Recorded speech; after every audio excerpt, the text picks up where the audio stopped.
राहुल गांधी ने मिजोरम में प्रचार के दौरान क्यों कहा कि पीएम मोदी को मणिपुर से ज्यादा इजराइल की चिंता है?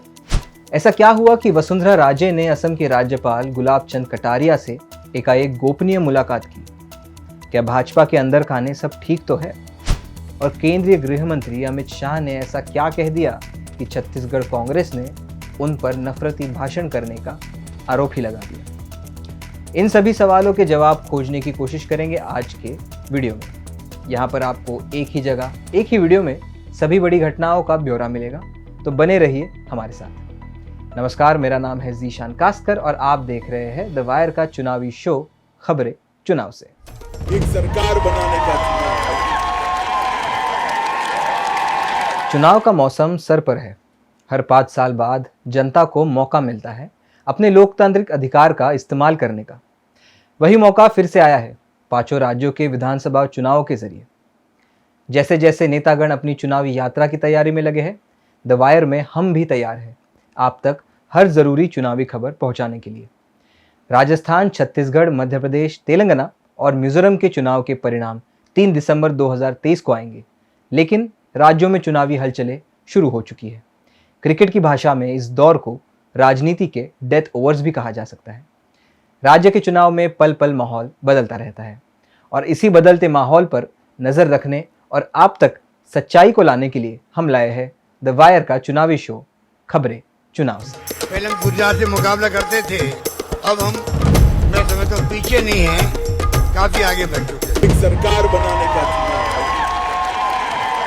सबसे पहले खबरें राजस्थान से। कांग्रेस ने राजस्थान में अपनी चुनावी अभियान की सोमवार से शुरुआत कर दी। अध्यक्ष मल्लिकार्जुन खड़गे ने चुनाव अभियान की शुरुआत 12 में eastern Rajasthan canal project ERCP के मुद्दे पर केंद्र सरकार पर हमला बोलकर की। उन्होंने कहा कि एक प्रधानमंत्री नरेंद्र मोदी ने जुबान दी, लेकिन उस पर चले नहीं। राजस्थान सरकार ने कई गारंटी दी और उसे पूरा किया, ये कहना था मल्लिकार्जुन खड़गे का। यहाँ जनसभा में उन्होंने बीजेपी पर जमकर निशाना साधा। खड़गे ने कहा कि राजस्थान से 25 लोकसभा सांसद चुनकर गए हैं बीजेपी के और जल शक्ति मंत्री यहाँ के हैं। इसके बावजूद केंद्र से राजस्थान को पैसा नहीं मिला। वहीं खड़गे ने गहलोत सरकार की योजनाओं का नाम लेकर उनकी सराहना की। ऐसा मालूम पड़ रहा है कि लगभग 13 जिलों में कांग्रेस ECRP के मुद्दे को उठाएंगी और केंद्र को घेरेंगी। सीट बंटवारे को लेकर भी घमासान है। भाजपा की पहली सूची जारी होने के बाद अब दूसरी सूची का इंतजार है। माना जा रहा है कि दूसरी लिस्ट में भी भाजपा 3 से 5 सांसदों को उतारकर चौंका सकती है।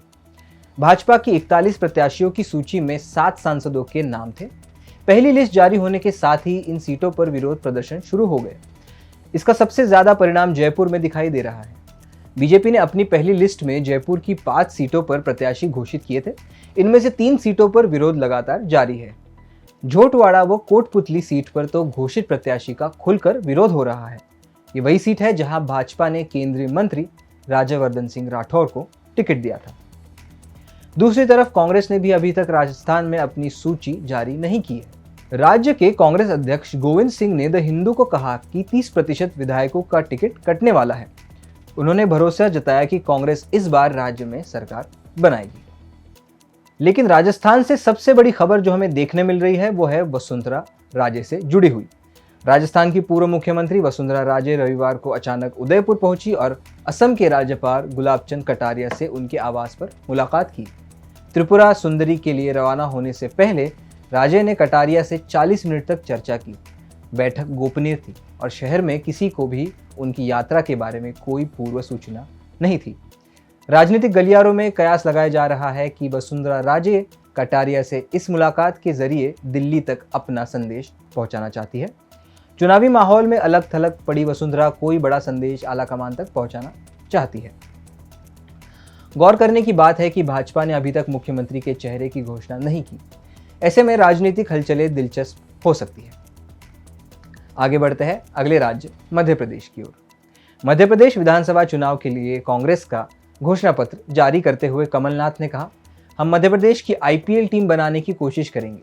उन्होंने 100 यूनिट तक फ्री बिजली, पुरानी पेंशन और बेरोजगारी भत्ता देने की भी गारंटी दी। एक साल में तैयार हुए वचन पत्र में 59 विषय, 225 मुख्य बिंदु, 1290 वचन और 101 गारंटियां हैं। जातीय जनगणना कराने को भी जगह दी गई है। इसकी गारंटी राहुल गांधी ने 10 अक्टूबर को शहडोल जिले की सभा में दी थी। कांग्रेस की तरफ से इस बार मैनिफेस्टो में बड़े बड़े वादे किए गए हैं। सोमवार को कांग्रेस ने जब अपनी पहली सूची जाहिर की, कांग्रेस ने अपनी तैयारी से ज्यादा तवज्जो सूची जारी करने की टाइमिंग को दी। 144 प्रत्याशियों की यह सूची 9:09 पर घोषित की गई। ज्योतिष शास्त्र के अलावा कांग्रेस ये चुनाव सॉफ्ट हिंदुत्व पर लड़ेगा, ऐसी संभावनाएं भी व्यक्त की गई। मुख्यमंत्री शिवराज से लड़ने के लिए कांग्रेस ने उस एक्टर को टिकट दिया जो एक सीरियल में हनुमान भगवान का किरदार निभाता था। कांग्रेस ने ऐसे 13 नेताओं को भी टिकट दिया है जो बीजेपी और अन्य दलों से आए हैं। आम आदमी पार्टी के खेमे से भी खबर आ रही है कि पार्टी उस जगह अपने प्रत्याशी खड़े करेगी जहां पर उन्होंने स्थानीय चुनाव में अच्छा प्रदर्शन किया था। अब आगे बढ़ते हैं। अब खबरें छत्तीसगढ़ से। छत्तीसगढ़ में ओपिनियन पोल के मुताबिक कांग्रेस सरकार में फिर से लौट रही है। ऐसे में भाजपा ने अपना चुनावी पिच ऊंचा कर दिया है। मैदान में उतरे हैं खुद गृह मंत्री अमित शाह। केंद्रीय गृह मंत्री अमित शाह ने अपने भाषण में बिरनपुर का जिक्र करके बता दिया कि भारतीय जनता पार्टी साजा, कवर्धा, पंडरिया और आसपास की सीटों पर सांप्रदायिक तनाव के असर का फायदा लेगी।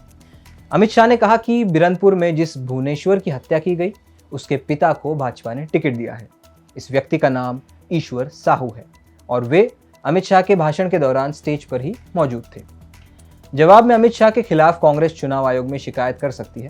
छत्तीसगढ़ कांग्रेस का आरोप है कि शाह ने राजनांदगांव में सांप्रदायिक तनाव भड़काने के लिए भाषण दिया। चुनाव आयोग इस मामले में स्वतः संज्ञान ले और अमित शाह पर कार्रवाई करे, ऐसी मांग कांग्रेस की तरफ से की जा रही है। दूसरी तरफ कांग्रेस में भी हलचल देखने मिल रही है। दिल्ली में 17 अक्टूबर को कांग्रेस सेंट्रल इलेक्शन कमेटी की उपसमिति की बैठक होगी। इस बैठक में कांग्रेस की दूसरी सूची के नामों पर अंतिम मुहर लगेगी। कांग्रेस नेता टीएस सिंहदेव ने कहा कि बदलाव प्रकृति का नियम है। अभी 30 सीटों की घोषणा में 8 सीटें बदली है, 60 में भी कुछ बदलाव हो सकते हैं। उनके इस बयान के बाद कांग्रेस विधायकों की धड़कनें तेज हो गई है। खैर, आगे बढ़ते हैं अगले राज्य तेलंगाना की ओर। राज्य में कांग्रेस और बीआरएस प्रमुख दावेदार माने जा रहे हैं, लेकिन भाजपा भी प्रचार में कोई कमी नहीं छोड़ रही। सोमवार को एक रैली में केंद्रीय मंत्री राजनाथ सिंह ने मुख्यमंत्री केसीआर पर हमला बोल दिया। उन्होंने कहा, मुख्यमंत्री चंद्रशेखर राव के शासन में सत्ता का भरपूर दुरुपयोग हो रहा है। इनके शासनकाल में भ्रष्टाचार तेजी से बढ़ रहा है। इनके भ्रष्टाचार की चर्चा न केवल तेलंगाना तक बल्कि दिल्ली तक हो रही है, ऐसा कहना था राजनाथ सिंह का। केसीआर ने भी अपनी चुनावी प्रचार की शुरुआत की, लेकिन ना कांग्रेस ना भाजपा किसी पर केसीआर ने सीधे टिप्पणी नहीं की। एक दूसरे भाषण में केसीआर ने अपने सेक्युलर होने का दावा फिर से किया। तेलंगाना से भारी मात्रा में काला धन भी जब्त हो रहा है। अधिकारियों ने सोमवार 16 अक्टूबर को कहा कि नवंबर में तेलंगाना विधानसभा चुनाव से पहले नकदी, सोना, शराब और अन्य वस्तुओं की जब्ती का मूल्य केवल एक सप्ताह में 100 करोड़ रुपए से अधिक हो गया है। आचार संहिता लागू होने के बाद से राज्य भर में 109 करोड़ रुपए से अधिक की चीजों की जब्ती हुई है। तेलंगाना के बाद अब खबर मिजोरम से। यहाँ पर राहुल गांधी ने भारत जोड़ो यात्रा की। उन्होंने यहाँ कार्यक्रम में मणिपुर हिंसा का मुद्दा उठाया। राहुल गांधी ने भाजपा पर मणिपुर के विचार को नष्ट करने का आरोप लगाया है।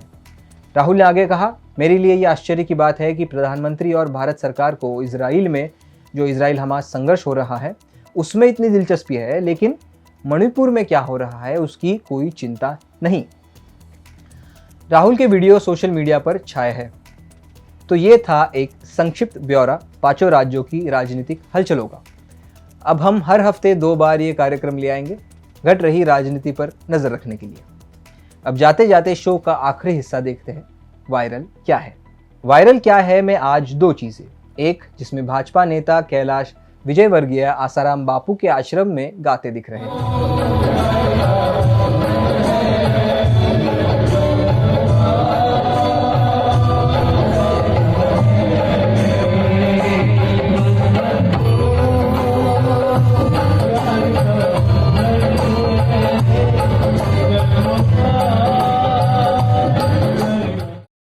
और दूसरा सचिन पायलट की तस्वीर, एक फौजी के अंदाज में। आशा करता हूं कार्यक्रम आपको पसंद आया होगा। मेरा नाम है जीशान कास्कर और आप देख रहे हैं खबरें चुनाव से।